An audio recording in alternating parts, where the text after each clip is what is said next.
Good afternoon, everybody. Welcome to the City of Toronto's COVID-19 media briefing for Tuesday, April 14th, 2020. Joining us today, Mayor John Tory, Toronto's Medical Officer of Health, Dr. Eileen de Villa, and Fire Chief Matthew Pegg, who's also the General Manager of our Office of Emergency Management. Mr. Mayor.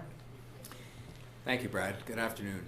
May I begin by offering my sincere condolences to all the families who have lost loved ones in long-term care, both in our city and across the province. These are heartbreaking losses. They are parents and grandparents. They are often elderly and almost always frail. And some of the circumstances in which people haven't been able to say goodbye have been very difficult to comprehend. I know, when I lost my own father, he was unconscious, but I had a chance to go and say goodbye to him.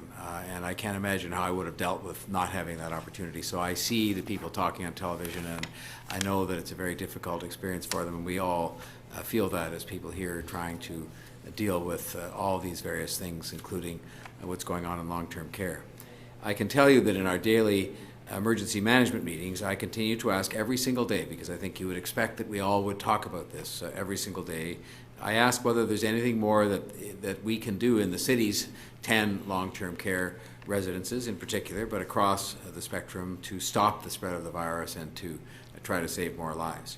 And I know that the staff in those homes, all of the long-term care homes, are doing everything they can to save lives right now and to keep people healthy, and I thank them for their dedication and for their courage. Dr. Davila will have an update on long-term care homes today as part of our update for you. We're also working nonstop to make sure that these long-term care residences continue to have the personal protection equipment, PPE, that they need to do their job, and we're advocating to the province for a rapid catch-up on testing, combined with the all-important quick turnaround of the results so that can be turned into action. Chief Pegg will have an update on the work of the Emergency Operations Center on PPE as part of our overall update today. I asked our team for a full update on this most important challenge, and he will in turn provide a summary report to the public through the media. Now, while we remain laser focused on the public health emergency and making sure that we continue to provide the essential and critical services to Toronto residents, we're also making sure that we do everything we can as a city government to help residents and businesses get through this. I don't have to tell you that Toronto's main streets are absolutely critical to the success of our city. There are the backbones of our residential neighborhoods and an important component of the quality of life that we all enjoy, and we use them as a way of selling people on the Toronto experience, people and companies that we want to have come here to enjoy the quality of life we do. One of my greatest fears is that Toronto's comes through this crisis and sees its main street businesses decimated, and our streets devoid of the activity that make our city's life in normal times so exciting and so fulfilling. And of course, these main streets and all of that activity keep the city healthy at the same time. With this in mind, city staff are working on developing a range of solutions with partners in the community, while also continuing to advocate for additional support from the provincial and federal governments to ensure that we don't lose our small business community. One of the interesting solutions that has come forward and launches today has been a new web platform called distantly.ca. Toronto-based distantly.ca is a free, secure community crowdfunding tool that enables Torontonians and Canadians alike to support their favorite local businesses during the time of crisis they are undoubtedly experiencing. These contributions help to alleviate some of the overwhelming expenses that these businesses have, like rent and payroll during tough times. And using the distantly.ca directory, Torontonians can search for their favorite local businesses and securely deliver contributions in a few clicks. These contributions, less a small transaction fee, are then securely deposited into the small business's verified bank account in 2 to 4 business days. This free flat platform was developed by Buildable, a Toronto-based technology firm, at no cost to support Main Street businesses across Toronto and indeed across Canada. It was the brainchild of Susan MacArthur, a former partner at a venture capital fund, Daniel Spataro, CEO and co-founder of Buildable Technologies, and Mo Khatib, CTO and co-founder of Buildable Technologies. And the inspiration came as a result of two factors, they tell us. First, the Buildable team heard my call at a recent Tech TO event that asked Toronto companies, the tech companies of which we have so many and that were doing so well before this crisis began, to come up with ideas and put them forward to help our city respond to this crisis. On the health side or on the business side or just about anywhere else they could help. And secondly, the Buildable team was looking for ways in which they could give money to their favorite businesses and found this was something that wasn't all that easy to do.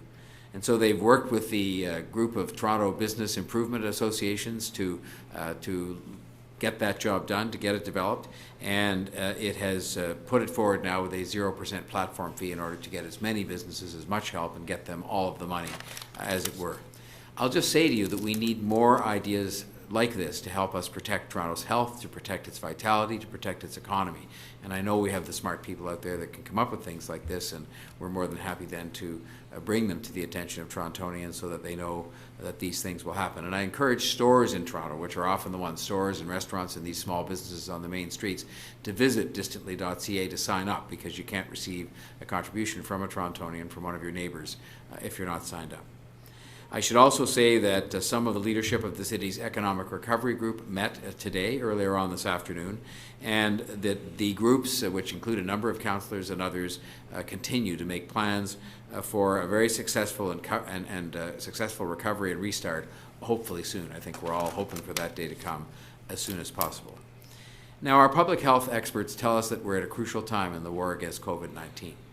3 weeks ago, we saw modeling that frankly scared me like not much else ever has.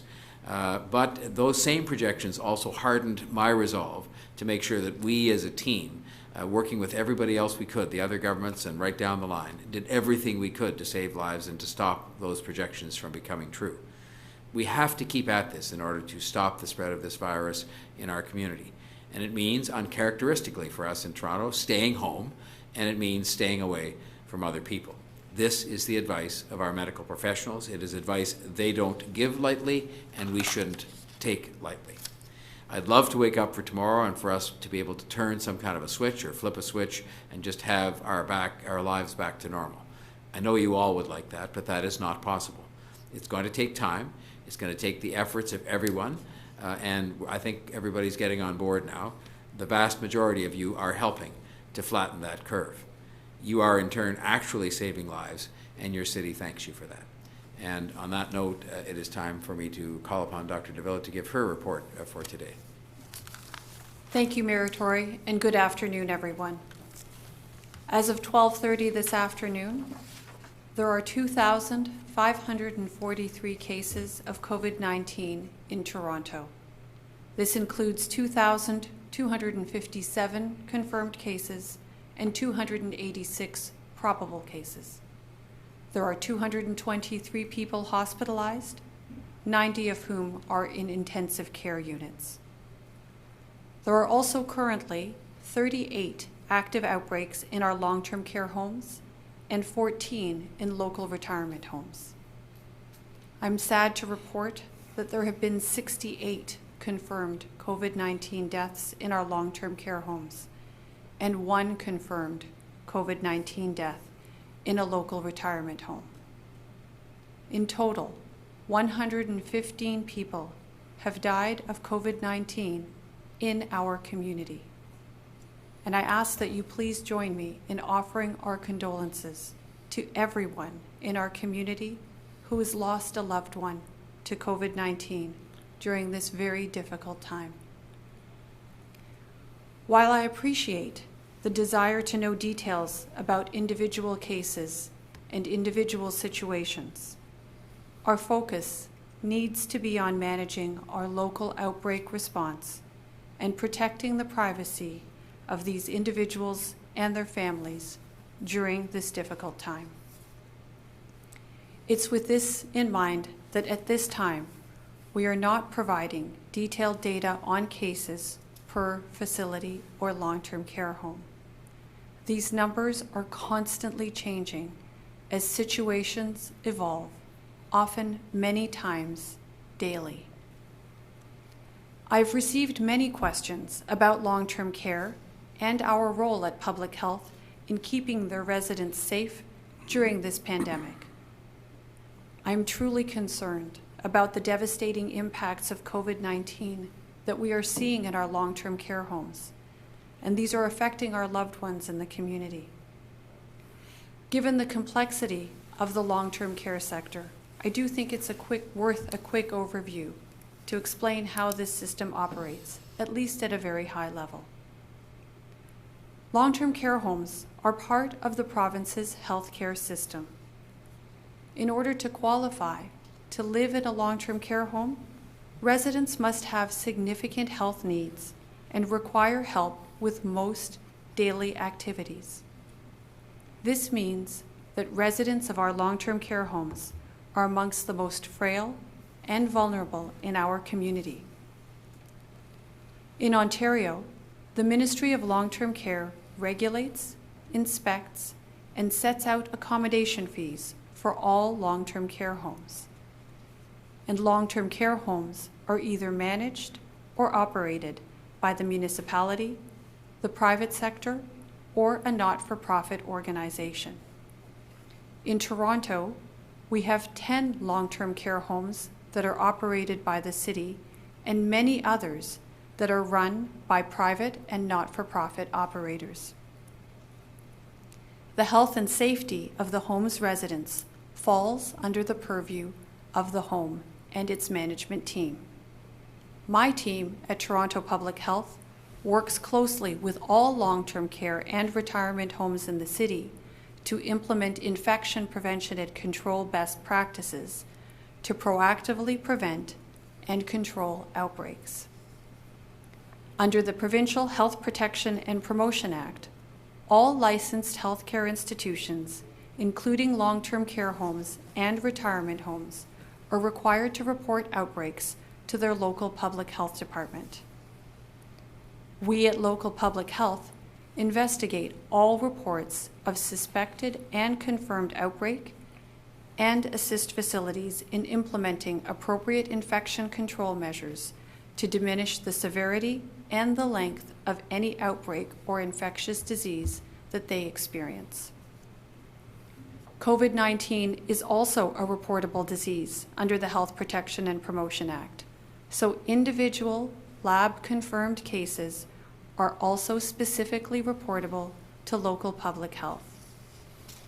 For COVID-19, we have been working with long-term care and retirement homes to implement a number of infection prevention and outbreak measures that include the following: initiating twice-a-day screening of residents and staff to monitor for COVID-19 symptoms and catch new infections as early as possible, implementing physical distancing measures and canceling all group activities, enhancing cleaning, particularly for frequently touched surfaces, ensuring that personal protective equipment is used appropriately to minimize health risks. In addition, on March 22nd, a provincial directive for long-term care homes from the Provincial Chief Medical Officer of Health advised all long-term care homes in Ontario that wherever possible, employers should work with employees to limit the number of work locations that employees are working at to minimize the risk of patients for exposure to COVID-19. It's my understanding that this will be further strengthened in the form of an order as announced today by the Premier. With respect to homes within the city, staff working at any of the 10 long-term care homes run by the city have been asked to choose the city as their primary employer, thus limiting work locations amongst staff and minimizing the risk of exposure to COVID-19 in the city-run homes.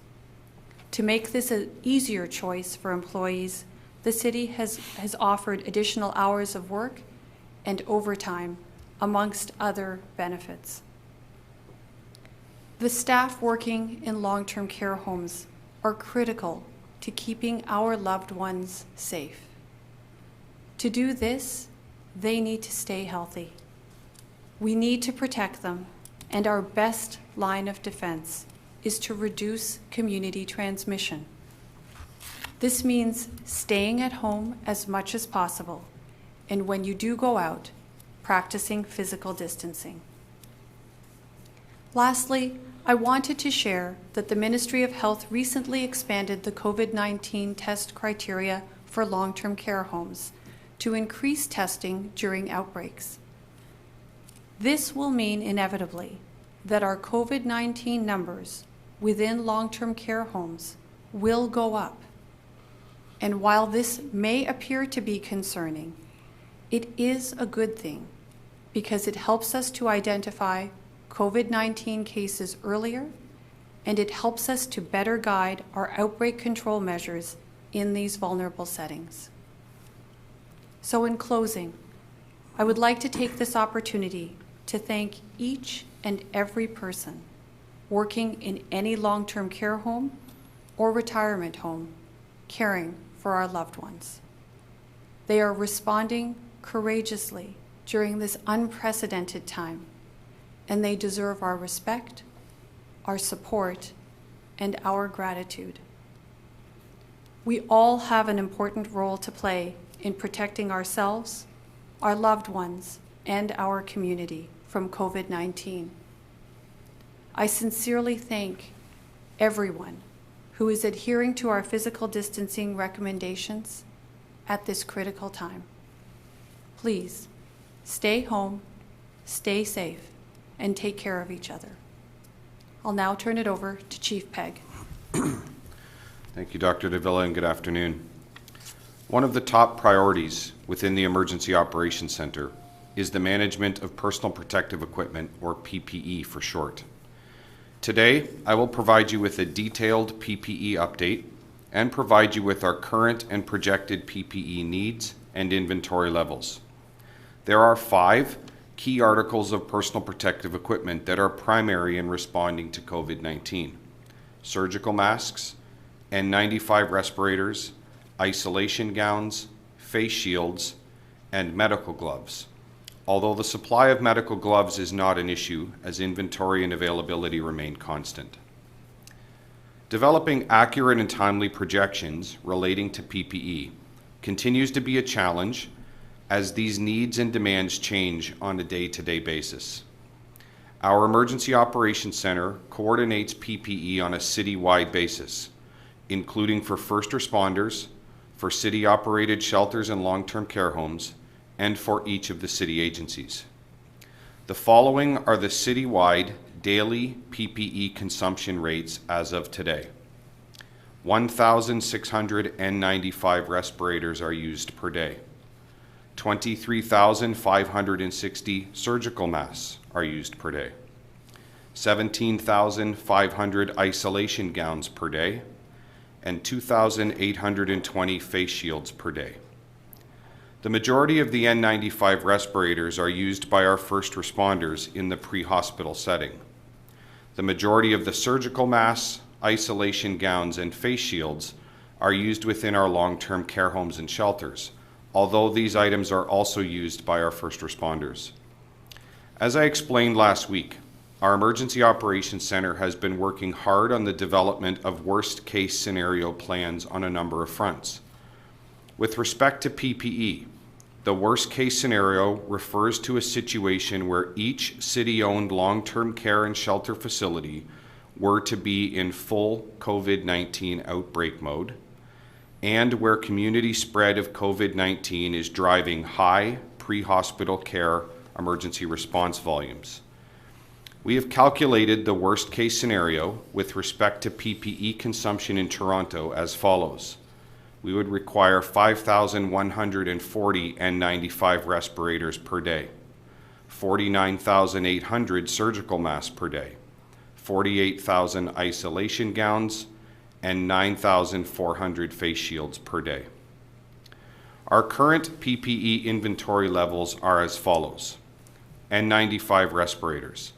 We have 107 days of inventory at today's consumption rate, and 33 days inventory under the worst-case scenario consumption rate.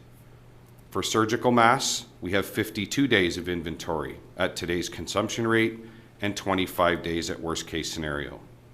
For isolation gowns, we have 51 days of inventory at today's consumption rate and 18 days at worst-case scenario. And for face shields, we have 26 days of inventory at today's consumption rate and 8 days at worst case scenario. The city's chief financial officer is directly connected with the province of Ontario with respect to the PPE supply chain and sourcing these items.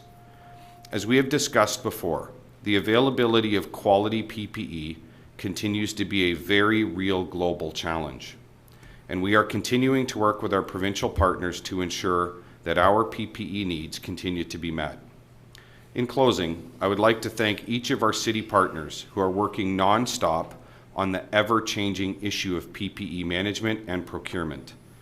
I appreciate that I have shared a considerable amount of data with you today, and remind you that my daily remarks can be found at toronto.ca/COVID-19 should you wish to access them that way.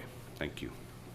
Thank you, Chief. We'll now go to questions. A reminder to limit your questions to 2 each. We'll start with Brian Passafium from the Toronto Sun. Brian, go ahead. Good afternoon. My first question is for the Mayor. You've been focused a lot on enforcement of social distancing in city parks. Why has not more attention been paid to the tragedy unfolding in the city's long-term care homes and homeless shelters, which are both accidents waiting to happen? We have spent an immense amount of time in our emergency meetings. It's something that we have obviously talked about as events have unfolded, but I think in terms of the time, and I've said this many times publicly, the time that is spent and the priority that is given to issues of how we address the needs and the trials facing our most vulnerable populations, including the elderly in long-term care and outside, and including the homeless population, has been way in excess of what has been talked about, including on the enforcement issue. So I'm confident that every single day, and I mentioned that in my remarks today, I've asked the question, is there more we could be doing as a city, both with respect to our own long-term care homes and those that we don't have direct responsibility for? And we've had that discussion every single day, and never has there been an answer that says, well, yes, there's 4 more things we should be doing or could be doing that we weren't doing. But we've had the discussion constantly, and it's been a source of very acute attention. Okay, thanks. My follow-up is for Dr. Davila. Can you explain exactly why not providing specifics on outbreaks of a reportable illness like COVID-19 at city long-term care homes is a privacy issue? Well, I think there are a number of issues involved in reporting out on what's happening in specific long-term care homes. There are certainly privacy concerns. We do try to, at the end of the day, we're talking about people and their homes, and the residents within those homes are loved ones and members of our community. So we do, some of them are sick with COVID-19 and seeking to recover. So we try to give them the space in order to allow for that fulsome recovery. I think the other important issue, though, when it comes to long-term care homes and the situation that we're seeing, whether we're talking about city-run homes or those operated and run by other agencies and operators, is that the situation is changing very rapidly. So we are there as local public health to support long-term care homes, both in terms of preventing outbreaks and in managing outbreaks once they happen. However, if you want to understand and have the most up-to-date numbers around what's happening in a specific home, the best thing to do is to connect with the home directly. I think the other point that's worth mentioning at this stage of the game is when we're talking about the data that we get as local public health, whether it has to do with deaths related to COVID-19 or any other outbreak, it does take time for specific causes of death to be determined. And so we wait in order to get most confirmed data, the clear sense as to whether a given death that occurs in a home at a given time is related to an outbreak or whether in fact it's related to something else. If you're interested, however, in what's happening sort of the minute at a home, the best place to get that information is directly through the home. Okay, thank you. We'll go to James Moore now from News Talk 1010. Go ahead, James. Hi, good afternoon. We've been hearing from civil liberties advocates today have some criticism for cities, Toronto included, for giving more powers of enforcement to bylaw officers and sort of expanding what they're responsible for. For the Mayor, where do you think the line is of balancing the need for more enforcement and surveillance to protect the community from the virus versus the need to preserve people's freedoms?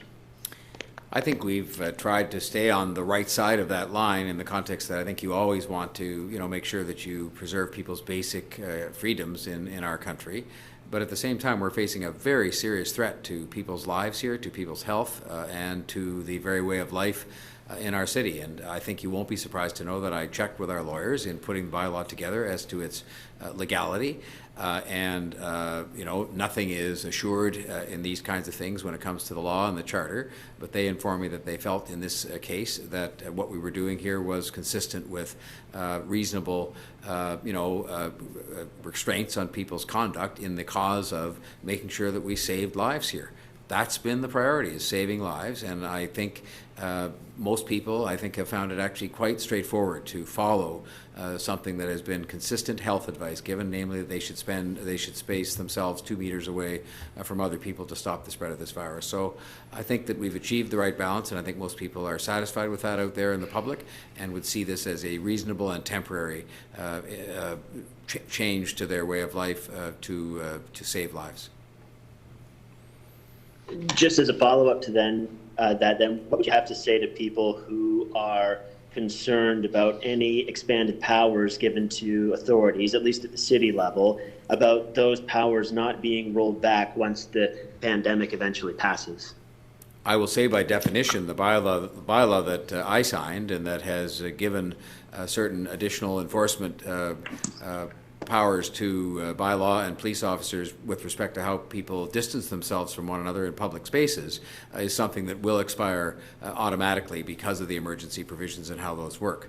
I would say to others who are not satisfied with powers that our authorities have or with laws that are passed, that is why we have a Charter of Rights, that is why we have a court system, and that while we're trying all the time to make sure that we stay on the right side of that line in favor of preserving and protecting people's rights, we also have an obligation to protect their health and to keep people alive. But those who are not satisfied we've done that right can seek redress in the courts. Okay, thank you. We go to Dave Ryder from the Toronto Star. Go ahead, Dave. Hi, Mayor Tory. I understand this morning you talked about having a meeting or a briefing at noon, and I believe it was focused on kind of economic recovery or how the city gets back into operation once the worst of this crisis is over. Can you give us an update on what happened there and where we're going on that? What we have is a group we put together from the beginning. I think it was called the Mayor's Task Force on Recovery, and it has a number of councillors involved in it, and in turn they're working with people in the community and in the public service to make sure the city is ready, that we've done all the planning we have to do to make sure the city government can get back in operation as quickly as possible, because it serves the needs of many people who are out there in business with permitting and this kind of thing. We've also talked about putting a plan together, which I've mentioned before, and we were talking actively about that today. That is kind of an open for business. I don't want to call it a celebration because we're not in the mood for that at the moment, although maybe some people are, but an open for business series of events involving the main streets that I talked about, the small businesses, the restaurants, the bars, getting people to go back to doing some of those things. But we also talked about the fact that all of this is going to have to be governed by the public health considerations, because I've said repeatedly, and I think Dr. Davila has said as well, it's not going to be as if there arrives a day, hopefully as soon as possible, but any day where all of a sudden we go right back to the way everything was before. So we've also talked about how you could phase this in such a way that takes account of what the public health requirements are, but at the same time gets the city back into a way of life that we're more familiar with on whatever gradual basis. So those plans are being put together. I think they're going to be robust. I think they're going to be complete in the context of looking at every neighborhood, every kind of business, every kind of organization, all the things that go with that, and we will be endeavoring to have those ready by the anticipated time that we were told might have them be useful to us, which was at the end of that 12-week period that was talked about. But that's up to, again, how things unfold in terms of people's state of health in the city. Thank you. And follow-up question for Dr. Davila. I'd read before that when there's a certain amount of community spread, you don't need to do contact tracing because it's out in the community and it's kind of the horses out of the barn. But I understand Toronto Public Health is still doing vigorous community tracing. I was hoping you could tell me where we're at, I assume that means that the community spread isn't so much that we would just stop that and divert those people to something else. So it's an interesting question that you ask, and you're quite right. With most pandemic type scenarios, the traditional public health approach has been that you do a certain amount of case and contact tracing until it reaches a certain level, at which point you start to rely more on what we now know as public health measures. And we've all become quite familiar with these public health measures, things like physical distancing and that kind of thing. However, this is a new virus, and there's a lot of learning still proceeding in respect of how to manage this new virus. And what we have seen when we look at other jurisdictions that have been relatively successful in terms of managing their own outbreaks and their own experiences has shown us that, in fact, testing throughout and case and contact tracing and continuing on that case and contact tracing work that is fundamental to public health has been part of the response for those jurisdictions that have had the greatest success. So not unique to Toronto, certainly not unique in the province. I know that our colleagues around the province of Ontario are still also actively engaged in case and contact tracing, and that has been what we have learned from other jurisdictions that have been relatively more successful with their outbreak response. So we're trying to put those good lessons to good use. Okay, thank you. We'll go to Scott Lightfoot from CTV News. Go ahead, Scott. Thanks, Brad. Question for Chief Pegg and Dr. Davila, and thank you for the update on the PPE. You walked us through sort of the current stockpile and usage. Just wondering from both of you, do you have any specific concerns here, either on specific items or specific institutions like long-term cares or shelters, considering that this pandemic could continue for some time and perhaps past what you have in stock now? Sure, I'll start. We monitor, the EOC is monitoring and managing PPE literally around the clock, 24 hours a day, 7 days a week. So something that we are continuously monitoring. Like I said in my remarks, it's a challenging thing to manage and to monitor because it changes hour to hour. As the COVID situation in the community changes, there's a direct and almost automatic corresponding change with respect to PPE use. So we're monitoring. Like I said, the numbers I gave you, would we like to see increased levels? Of course I would, but I'm very confident. If you go all the way back, we started proactively planning for this eventuality before the first case was ever in Toronto, and candidly before it was ever in Canada. And as a result, we have robust plans in place. We have robust PPE management methodologies in place, and our team is doing a fantastic job. So from my perspective, we are in a good place. We're working in collaboration with the province, and I'm confident that we actually saw some good news coming out of the Government of Canada today with respect to PPE delivery. So as long as our colleagues at the provincial level and the federal level can keep the supply chain open, we'll continue to manage on our end, and I'm confident that our frontline workers will have what they need.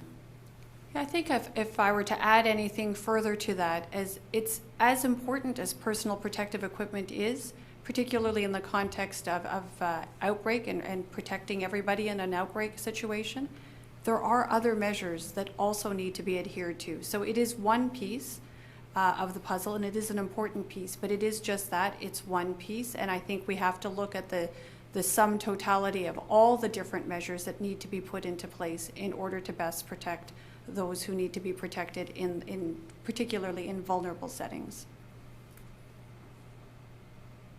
And follow-up to the mayor. The city has been doing flu pandemic planning since SARS. Obviously, the scale here is much larger than SARS, and there's not much that can be done on what happened in the past when it came to planning. But what do you think the city has to do in terms of planning going forward? A lot of the things that are being enacted now are sort of being done on the fly. We've heard this could come in waves. Even after people are sort of released back into the wild, there may be future lockdowns. So what does the city have to do going forward to deal with this the next time? I think we're going to have to do a complete re-examination of this. Everyone is different. SARS affected a much smaller number of people. When you look at it, there were far too many deaths, of course, but it affected overall a far smaller group of people compared to this one and compared to the risk represented by this one, which also is something that is in the realm of the unknown in many respects.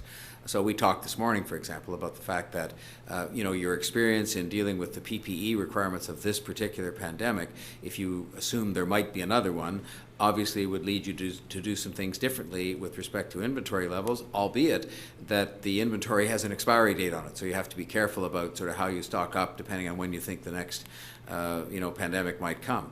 So I just will say that I'm sure that after this is over, all of us at each of the different orders of government will undertake a review of all the different experiences we had and the things that we found that weren't to our satisfaction, because there are always things like that in any planning that you do. And that is something where I think we're taking careful notes as we go along to make sure that we're ready for a second wave that gets talked about, but also for another episode of this kind, and you can always learn from your experiences. Okay, thank you. We'll go to Francine Copen from the Toronto Star. Go ahead, Francine. Oh, hi, good afternoon. My questions are for Dr. Davila. Earlier this afternoon, we learned that there are 30 COVID-19 cases in 7 shelters in the city. I wondered if you could tell me how many of those 7 shelters are experiencing what you would define as an outbreak, which I think is it more than one case? So yes, within most congregate settings, save and exclude for long-term care and retirement homes, it's generally considered 2 cases. So I don't have the specific details on a shelter-by-shelter basis. I can tell you that we have active investigations ongoing at 3 different locations, the Willowdale Welcome Center, and I will give you the other 2. Seaton House, and if I've got it right, yes, Dixon Hall on Lakeshore. So that's where we actually have active investigations ongoing. When I talked about the number of cases spread out over the different shelter settings, some of those actually refer to cases that have resolved in investigations that have been wrapped up, thankfully. So in terms of active investigations, we have 3 on the go right now. And what is meant by an active investigation? What are you doing as part of an active investigation? So what that refers to is that there are cases there at this point in time and outbreak measures that are in place. So infection prevention and control and outbreak measures to understand you've got cases, you've got contacts that are happening. So those are actively being followed up to determine exposure sites for the original cases and who in turn they may have exposed to, who are the close contacts that then need to be watched carefully in order to try to limit spread. So that's the case and contact aspect of the investigation. And then of course there are other measures that need to be put in place in order to limit spread. So everything from enhanced cleaning to more active screening to determine whether new people, staff or residents are developing symptoms. So that kind of thing is what's happening. Okay, thank you. We go to Jeff Gray now from the Globe and Mail. Jeff? Oh, hi. Just following up on that.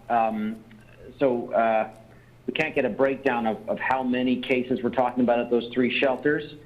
Could you tell us how many cases have resolved of the 30? Unfortunately, I don't have those details in front of me at this moment, but I would be very happy to follow up. All right, I'll cede the floor to my colleagues. Thank you. Okay, thanks, Jeff. Go to Kate Allen now from the Toronto Star. Go ahead, Kate. Hi, this is a question for Dr. Davila. We saw this big jump in deaths at Eatonville, and I'm wondering how much of that came from testing that was done post-mortem. And given that testing capacity was constrained in long-term care homes until recently, are there other deaths that have occurred in nursing homes that are being re-examined or potentially tested? So with all deaths within the context of long-term care homes, actually with all deaths that occur within the context of the province, there is always a process by which the cause of death is determined, and it actually has to be completed as part of the death certificate. That process sometimes takes some time to complete. In some situations, it's fairly obvious and it doesn't take a particularly lengthy investigation in order to understand what the cause of death is. In other circumstances, there may be multiple health issues that are at play. And again, there may be, say for example, in the case of a long-term care home, there may be a concurrent outbreak at the same time. So the determination as to the cause of death in that sort of situation may in fact take several days. So I can't speak to, whether in one particular or the deaths and testing in one particular home may have led to an increase in the numbers overall. But just to give you a sense as to how deaths are reported, it does take some time, depending on what the circumstances are, before you actually know in every case what is the cause of death. So sometimes delays or jumps up in numbers have to do with reporting. Other times it may be other circumstances and other situations. I think each one has to be looked at on its own. So I guess my follow-up then would be, you warned that the increased availability of testing in long-term care homes might lead to a jump in cases in these settings, which would actually be a good thing because we know more realistically what's happening there. Should we also expect a jump in deaths? So deaths that have already occurred that may now be attributed to COVID-19 because testing is more available. Does that make sense? Yes, I understand. And that certainly is a possibility. I think, however, the important point here is that we know that the residents within long-term care settings tend to be older, tend to have pre-existing health conditions, chronic health conditions, and tend to have compromised immune systems. So first and foremost, what we're trying to do within the realm of long-term care, and this is public health working in partnership with staff at long-term care homes, is to ensure that they're practicing the best possible infection prevention and control. The best answer, the best way to protect residents within long-term care settings is to prevent the infection from happening in the first place. And that's because we know once COVID-19 enters into a long-term care setting, you have a vulnerable population who's very sensitive to negative outcomes associated with COVID-19 infection, and it is difficult to control spread of infectious disease within a congregate setting, particularly a congregate setting that has residents that are vulnerable to COVID-19. So really what we try to focus on is on prevention as much as possible. And the best way to help us manage outbreak measures and to identify and direct public health actions is to understand what the situation is in the home. That's why I'm a strong advocate for testing as much as possible. It gives us data that helps us to understand where we are, whether it's a long-term care home or another setting, and it helps us guide our actions in the most informed way and allows us to identify cases as early as possible so that those very strict control measures, which we've seen work, can actually be put into place as early as possible. Okay, thank you. We'll go to Matt Bingley now from Global News. Go ahead, Matt. Hi, Dr. Davila. I've been speaking with a person who has a loved one in a long-term care home, and she's finding it quite alarming, the fact that she's having difficulty not being able to get information about what the case count is within that home. And I'm, based on what happened in Quebec, I know a lot of other people are concerned about that as well. So just with the interest of trying to stay forthcoming with information to them, why not post the breakdown for those locations so they can know what's going on? So Matt, thanks for the question. And, first of all, let me express, my shared concern with those who are finding challenges getting information around their loved ones in these homes. I mean, we know that families put their loved ones or place their loved ones in long-term care homes because they have very specific needs that cannot be readily addressed within your standard home, home in the community sort of setting. They need the specialized care and the specialized services in long-term care, and that's why people put their families in long-term care homes. So I certainly appreciate and understand concerns for family members who are having a hard time getting information. I think what I can tell you is that from a public health perspective, we are trying to manage as best as possible with long-term care partners the many outbreaks that are happening with a new virus that we're all actively learning about. Again, a virus discovered in January. I realize it's now April, but we are still very much learning how this virus progresses through a community, There are lots of papers and scientific studies to help us better understand the nature of the virus so that we can direct our response appropriately. So what that means from a public health perspective is that we are focused very much on the outbreak response and trying to support our long-term care partners to provide the best environments for the residents that they're taking care of. And the challenge is in those environments that it is changing so rapidly, literally many, many times a day. So I think this is a challenge not just for us as the support to long-term care home, but from what I can gather, it is a significant challenge to those who are actually trying to provide care in those settings to the residents that they have. Tracking the numbers that are constantly changing while trying to provide care and maintain strict outbreak control measures is a Herculean task. So I don't think that there is any real effort or intent by long-term care providers, and certainly not by public health, to not be forthcoming with numbers. I think there are just challenges for many of us in terms of trying to ensure that we're doing the best we can by the residents in those settings, while at the same time providing information as fulsomely as we can. Just my second question had to deal with the homeless population. You've taken us through how many positive cases there are. Can you tell us how many probable cases are within the homeless community? So I don't have those figures with me now. I can certainly ask the data team back at Public Health and perhaps consult with my colleagues in the shelter system to see what we can provide you. Thank you. Okay, last question is to Derek Dionarian from the CBC. Go ahead, Derek. No worries. Thanks so much, Brad. I just wanted to talk to Mayor Tory first. So you touched on earlier that there are plans developing as to how the city may eventually reopen. Is the city reopening going to be a gradual process, and what would be one of the first things to open? Well, we haven't determined any of that. That's going to largely come from the advice received from our medical officer of health, because of course our continuing preoccupation, yes, has to be to get the economy open, get people back to work, get as normal a way of life reestablished as possible, but do it within the context of keeping people healthy and making sure that we manage something that won't just go away overnight, and where they've told us very clearly there is the possibility of a second wave, for example. So the gradual part just comes from, I think, what every single jurisdiction in the world, and we're spending quite a bit of time looking at what other cities are doing that are a bit ahead of us in time, and I haven't heard anybody talking about flipping a switch and one day everything goes back to the way it was.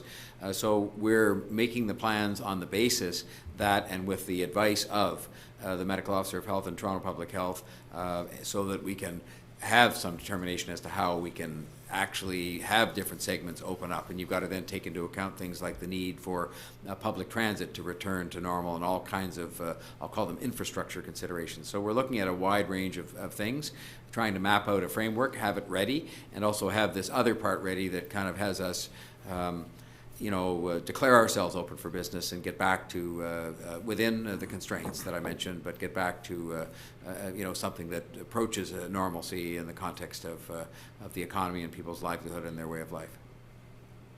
Certainly, and just to follow up this last question for Dr. Davila, from a public health standpoint, what will the new normal look like in a case where the city eventually does reopen?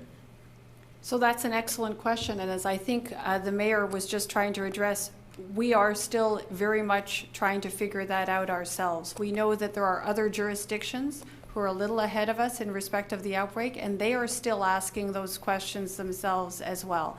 So I can assure you this is a very active conversation, I would say, amongst municipal officials and certainly amongst public health officials to try to determine how best we restart or reopen different activities within the city in a manner that supports the health for all, not just from COVID-19, but all the aspects of life that actually contribute to health, which includes, the social life, civic life, economics, etc. Okay, thanks very much for joining, everybody. We'll talk to you again tomorrow at 3:45.